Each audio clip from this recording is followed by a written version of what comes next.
A patient's asthma may be well controlled or partly controlled or uncontrolled. How do we classify a patient as controlled asthma, partly controlled asthma and uncontrolled asthma? This depends on these following characteristics. If the daytime symptoms are none or 2 or less per week, if there is no limitation of activity, if there are no nocturnal symptoms and awakening, if the need for rescue or reliever medications are 2 or less or none per week, if the lung function, PEF and FEV1 are normal and there are no exacerbations, such a patient we call him as controlled asthma. Partially controlled means any present in any week more than twice a week daytime symptoms, limitation of activity may be slight or more, nocturnal symptoms may be there in some patients, need for rescue medications and reliever medications more than twice a week, and lung function shows less than 80% of the predicted value of FEV1 and PEF on any day, and exacerbations may be 1 or more per year, and such a patient is called partly controlled. Whereas the uncontrolled patient means he has got daytime symptoms, 3 or more features of the partly controlled asthma present in any week. That means he may have daytime symptoms, may have limitation of activity, nocturnal symptoms, need for reliever medicine, abnormality of lung function. Any 3 of these present in any week, such a patient is called uncontrolled asthma. So at least once a week he must be having any 3 of these symptoms. What do we have in our toolkit to tackle asthma? There are medications called the quick relief medications or relievers. There are long term medications called the controllers. There is a peak flow meter in our office to screen the patients for obstructive lung disease. There is spirometry to confirm the diagnosis of asthma, and of course the patient education related to asthma plays a great role. We have already seen that asthma is a dual problem. The first component, primary component, is bronchial allergic inflammation, which is perpetual. It is not episodic. The inflammatory component is there always. So allergic inflammation and edema of the airways, inflammatory mediators perpetuate the edema, edema and its excitement of the bronchospasm, bronchial hyperreactivity to the triggers. Then of course the secondary effect of all the above components is bronchospasm, which is producing acute attacks.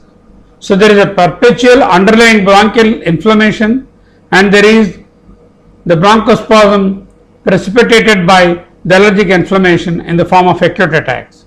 So these two need 2 different types of medicines. They are called the relievers and the controllers. Relievers for the bronchospasm for acute attacks, the controllers for the bronchial inflammation, which is a perpetual feature. There are certain abbreviations used in the international parlance as far as asthma and COPD are concerned. They are listed here, some of them. Inhaled corticosteroids, ICS, inhaled bronchodilators, IBD, short-acting beta-2 agonists, also called SABA, long-acting beta-2 agonists, LABA, long-acting anti-muscarinic agents, LAMA, muscarinic agent and beta agonists together called MABA, leukotriene antagonists, LTA, oral corticosteroids, OCS. Any sustained release preparations are called SR preparations. Reliever medications are those which act immediately and stop or reduce the acute attack. The spasm of bronchial asthma needs a reliever. These are bronchodilator drugs, these are rescue medicines, quick relief of symptoms, used during acute attacks, action lasts for 4 to 6 hours. not for regular use at all. What are controller medications? Controllers are those which prevent future attacks, which reduce allergic inflammation, reduce the inflammatory mediators, reduce the airway hyperresponsiveness, reduce the bronchial edema. Long-term control of asthma prevent airway remodeling and thus prevent recurrent acute attacks. These are for regular use, well or ill. IBD, inhaled bronchodilators, and ICS, inhaled corticosteroid formulations. Beta-2 receptor agonists, anti-muscarinic agents, inhaled corticosteroids. Beta-2 receptor agonists are short-acting beta-2 agonists, salbutamol, levosalbutamol, terbutaline, phenoterol. Long-acting beta agonists, formoterol or formoterol, salmeterol, indeseterol, bambuterol. Bambuterol is a derivative of terbutaline. Anti-muscarinic agents, short-acting anti-muscarinic agents, SAMA, ipratropium bromide, oxytropium bromide. LAMA, long-acting anti-muscarinic agents, tiotropium bromide. Leukotriene antagonists and montelukast and gifforlicast are not anti-muscarinic agents but are agents which work against the mast cells and against the release of leukotrienes. Inhaled corticosteroids, short-acting inhaled corticosteroids, 6 SICS, beclomethasone, budesonide. Long-acting inhaled corticosteroids, fluticasone. There are also newer group of drugs called the phosphodiesterase 4 inhibitors, roflumilast, silomilast. So these are some of the important formulations that are used in the treatment of asthma and COPD. The newer drugs like the PDE4 inhibitors, roflumilast, silomilast, which we have seen in the previous slide, omalizumab. MAB means monoclonal antibody. Omalizumab is an injection against the IgE, anti-IgE monoclonal antibody against immunoglobulin E. Monoclonal antibody to block the allergic antibody IgE on the bronchial mucous membrane. Please remember, if any of our patient uses reliever medication every day or even more than 3 or 4 times a week, a preventer medication must be added to the treatment plan and reliever medication has to be regularly and gradually withdrawn. So this is to say that if the symptoms of asthma are more than 2 or 3 times a week, then a preventer must be added. That means the asthma is poorly controlled or not controlled. If it is well controlled asthma, then of course we don't require a preventer medication, just reliever medication is adequate. Now the questions are we giving the right drug? Are we giving the right drug in the right form? Are we using the correct technique of drug delivery? Because for an acute attack, you can't be thinking of a preventer. For preventing the disease, you can't be thinking of a bronchodilator, short-acting bronchodilator. Right form means oral, parenteral, inhaled. Of course, inhaled medications are the choice, and correct technique means are we using the right technique of delivering the inhaled medicine to the bronchial tree. These questions are highly important for the successful management of a patient of asthma. Supposing we don't treat an asthmatic properly, or we treat them only partially, or wrong treatment, what will happen?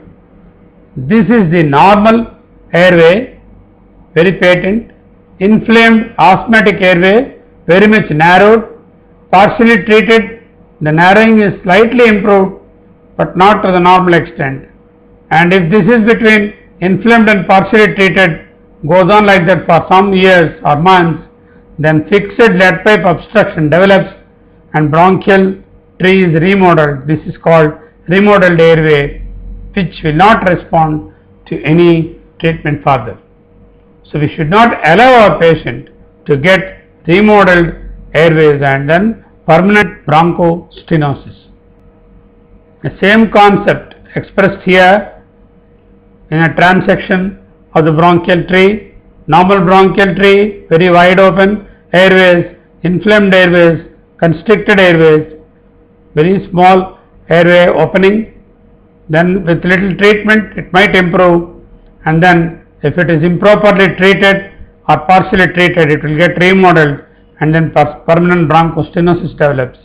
And perfectly treated, regular inhaled steroids are used, the preventer medication is used, airways become normal.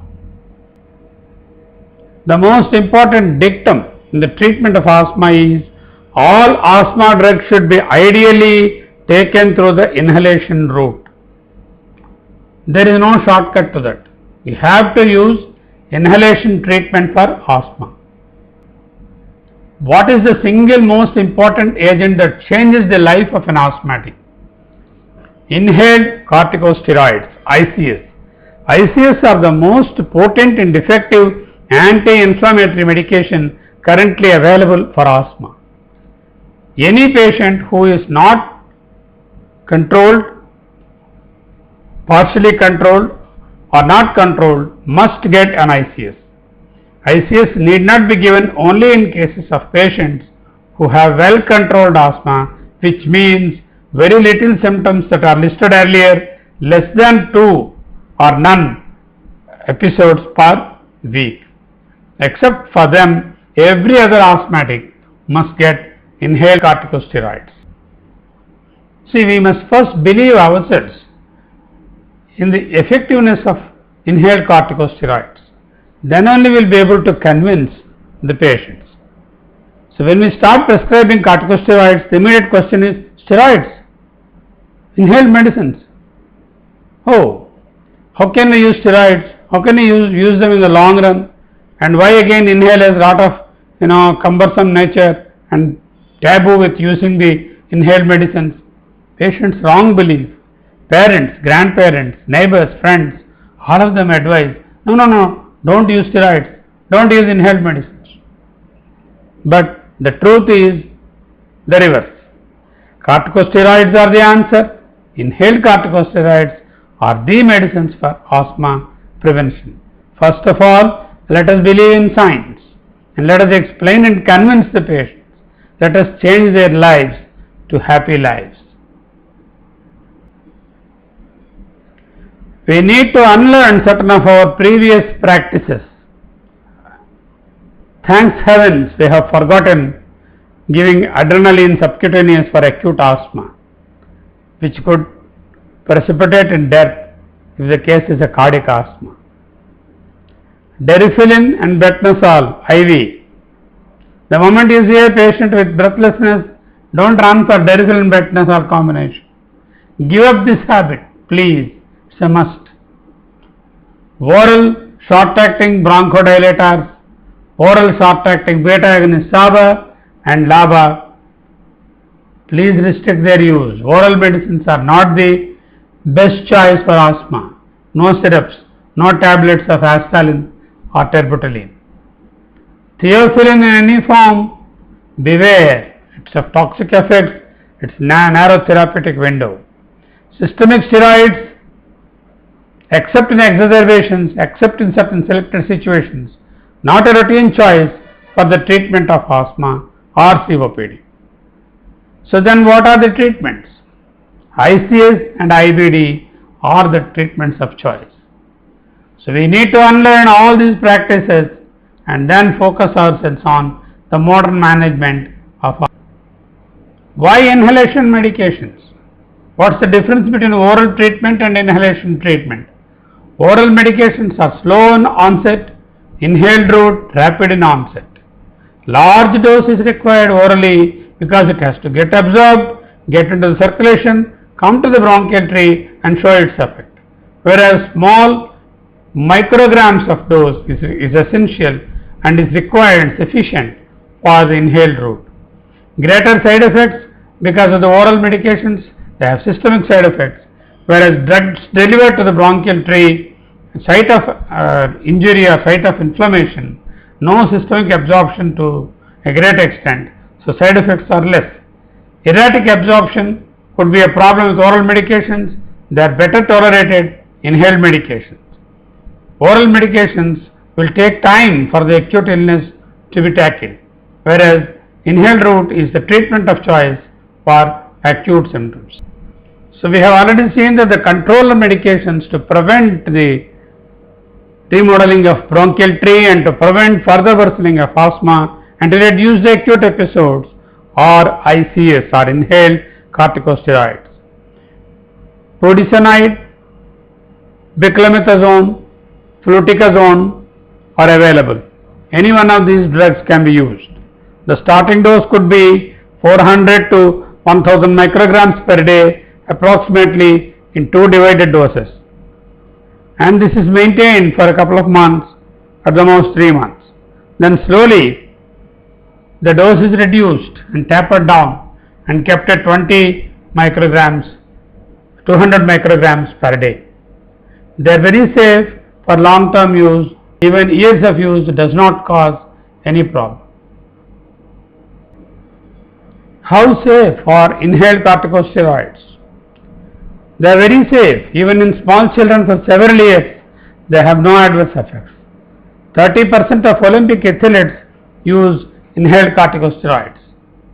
They are not anabolic or performance enhancing steroids. Even highest level of dose of inhaled corticosteroids is safer than the lower dose of oral steroids or beta agonists given orally. People say, or the patients and relatives say, the patient may get addicted to the inhalation. Yes, let him get addicted. It's the best addiction for the asthmatics. ICS are very safe even in children. 400 micrograms per day of budesonide over 9 years of continuous use, no growth retardation is reported. Uncontrolled asthma, remember, causes growth retardation. Well controlled, prevented asthma by the use of ICS increases the potential for good growth of a child. All medicines are not the same. All the inhalers are not the same. Their efficacy varies, the duration of action varies. Beclomethasone is a short-acting steroid. Salbutamol is a short-acting beta agonist. Budesonide is a relatively long-acting, similarly salmeterol 12th hourly. Salmeterol and ipratropium are also 12th hourly in their action. Fluticasone 24 hourly, formoterol 24 hours. So formoterol and tiotropium, they are also 24 hours. So depending on whether you want short duration of action or long duration of action, we have to select a SABA or a LABA 6 or LIX. 6 means short acting steroids, inhaled corticosteroids, LIX means long acting inhaled corticosteroids. Choice is based on the need. If the need is urgent and uncontrolled, use 6th hourly medicines. The need is maintenance and well controlled, use 12th hourly medicines. If the patient is very stabilized and wants convenience, use 24th hourly medicine. How about pregnancy and asthma? All pregnant women who are on asthma treatment with inhaled steroids and IBDs must continue their treatment. All asthma medications are very safe in pregnancy. Even oral corticosteroids are safe in exacerbations of asthma. Uncontrolled asthma during pregnancy is a serious risk factor for fetal distress and anoxia. So, next time when you see a pregnant woman and asking you a question, should she continue the inhaled steroids and the reliever medications? The answer is very strong yes, and they should not discontinue even during pregnancy, during labor time and during postpartum lactating period.